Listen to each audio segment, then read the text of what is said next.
And then the fourth time through is where everything changes. We've got down, up, down, up, down, up, down, up, down, up, down, up, down, up, down, up, down, up, down, up, down, up, down, up.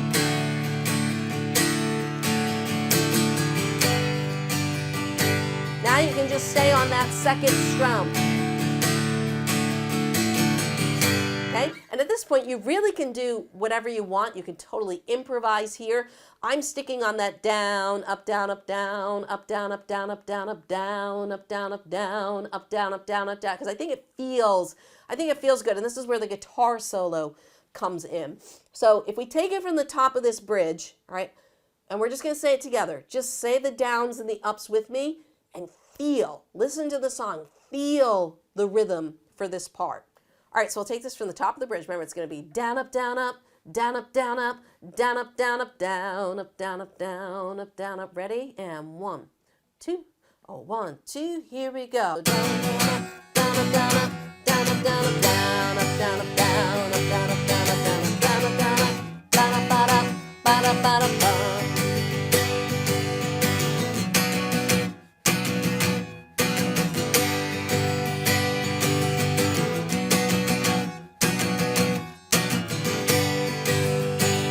D,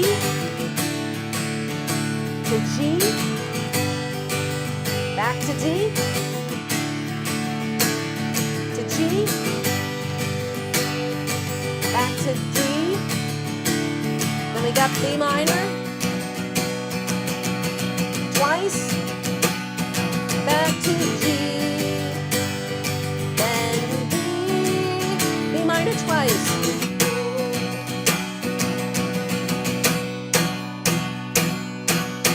And then we have that beautiful little breakdown that comes in after that with some violin. And then we get right back into the chorus. And I don't want the world to see me, 'cause I don't think that they'd understand when everything's made to be broken. Key takeaways for this song. 1, first couple verses, keep the dynamics low, keep it simple. Build into that chorus. Make that chorus as big as you can. And then for the next verses, come back down. And then for that bridge section, really go gung-ho on that, okay? And again, this is not about counting every single strumming pattern. At this point, we are just trying to feel the strumming pattern. So you may have to sit and watch this video with the song and just get a feel for it. Try and sing those parts, especially that bridge section. Ba-da-da-da, ba-da-da-da, ba-da-da-da-da, da-da-da-da-da-da-da-da, ba-da-da-da, ba-da-da-da, ba-da-da-da-da-da-da-da-da-da-da-da. So if you can sing something with it, you can play. Ba-da-da-da, ba-da-da, ba-da-da-da-da. Whatever you want to do on that part, feel the rhythm instead of always trying to count the rhythm. If you want another great song that's all about strumming and rhythm and 16-note patterns, go check out my Hootie and the Blowfish Only Want to Be With You lesson right over there. I'll see you in another lesson video real soon.